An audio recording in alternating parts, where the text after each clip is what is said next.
Halo, Assalamualaikum semuanya. Perkenalkan, saya Meiza Nurajijah dari Prodi Pendidikan Biologi B 2020 Fakultas Matematika dan Ilmu Pengetahuan Alam Universitas Negeri Jakarta. Dan sekarang, saya akan membawakan sebuah topik yang bertemakan dengan biologi. Yuk, mari kita simak videonya.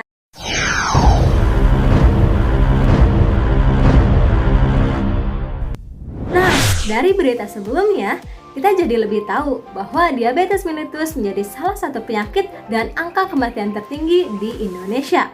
Lalu, apa sih diabetes mellitus itu? Diabetes mellitus adalah penyakit atau gangguan kesehatan yang disebabkan oleh kenaikan kadar gula darah atau glukosa yang melebihi batas normal, di mana penyebab dari kenaikan kadar gula darah tersebut menjadi landasan pengelompokan jenis diabetes mellitus.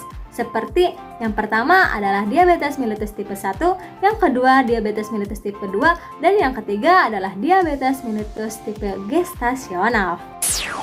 Diabetes mellitus tipe 1 adalah diabetes yang disebabkan kenaikan kadar gula darah karena kerusakan sel beta pankreas, sehingga produksi hormon insulin tidak ada sama sekali, di mana insulin adalah hormon yang dihasilkan oleh pankreas untuk mencerna gula dalam darah. Sehingga penderita diabetes tipe 1 ini membutuhkan asupan nutrisi dari luar tubuhnya. Sedangkan diabetes mellitus tipe 2 adalah diabetes yang disebabkan kenaikan kadar gula darah karena penurunan sekresi insulin yang rendah oleh kelenjar pankreas. Dan yang terakhir yaitu diabetes mellitus tipe gestasional. Diabetes mellitus tipe gestasional adalah diabetes yang ditandai dengan kenaikan gula darah pada masa selama kehamilan. Gangguan ini biasanya terjadi pada minggu ke-24 kehamilan dan kadar gula darah akan kembali normal setelah persalinan. Diabetes mellitus sering menimbulkan komplikasi yang bersifat menaun atau kronis jika tidak mendapat penanganan yang baik. Dan diabetes mellitus termasuk salah satu penyakit tidak menular yang telah menjadi masalah serius kesehatan masyarakat. Tidak hanya di Indonesia, tetapi di dunia juga.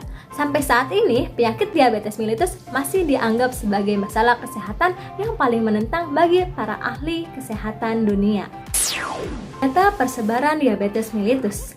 Pada tahun 2019, Indonesia berada di peringkat ke-7 di antara 10 negara dan jumlah penderita terbanyak diabetes mellitus, yaitu sebesar 10,7 juta. Indonesia yang menjadi satu-satunya negara di Asia Tenggara pada daftar tersebut, sehingga dapat diperkirakan besarnya kontribusi Indonesia pada kasus diabetes di Asia Tenggara. Dan menurut WHO, diabetes mellitus menjadi komplikasi penyebab kematian tertinggi ketiga di Indonesia. Gejala diabetes mellitus. Penderita diabetes mellitus biasanya sering mengeluhkan gejala yang khas seperti polipagia atau banyak makan, polidipsia atau banyak minum, dan poliuria atau sering kencing pada malam hari. Lalu mudah lelah, kesemutan, dan kencing manis. Diabetes mellitus disebut juga the silent killer karena penyakit ini dapat mengenai semua organ tubuh dan menimbulkan berbagai macam keluhan ketika terjadi komplikasi, yaitu penyakit yang ditimbulkannya antara lain adalah gangguan penglihatan, terus katarak, penyakit jantung, sakit ginjal, impotensi seksual, luka sulit sembuh dan membusuk atau gangren, infeksi paru-paru, gangguan pembuluh darah, dan sebagainya. Sehingga tak jarang penderita diabetes mellitus yang sudah parah akan menjalani amputasi anggota tubuh karena terjadi pembusukan. Faktor penyebab diabetes mellitus ini terdiri dari 2 faktor, yaitu yang pertama adalah faktor risiko yang tidak dapat diubah, misalnya seperti jenis kelamin, umur, dan faktor genetik dari orang tua.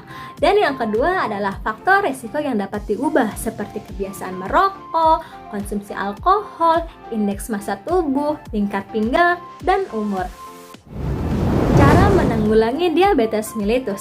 Dengan angka kejadian diabetes yang selalu meningkat, membutuhkan pengendalian diabetes mellitus melalui 4 pilar, yaitu edukasi, diet, olahraga, dan farmakologi yang ketat setidaknya 3 kali setiap harinya. Untuk pengecekan kadar gula darah biasanya dilakukan melalui finger stick, yaitu prosedurnya harus menusukkan jarum darah atau jarum suntik ke jari tangan, dan hal ini akan menyebabkan nyeri pada jari tangan yang ditusuk dengan jarum secara berulang-ulang. Dan di atas ini adalah daftar pustaka yang saya pilih dan saya carikan untuk materi dan bahan-bahan sekarang. Mungkin sekian yang bisa saya sampaikan. Terima kasih atas segala perhatiannya, dan kurang lebihnya saya mohon maaf. Wassalamualaikum warahmatullahi wabarakatuh. Dah.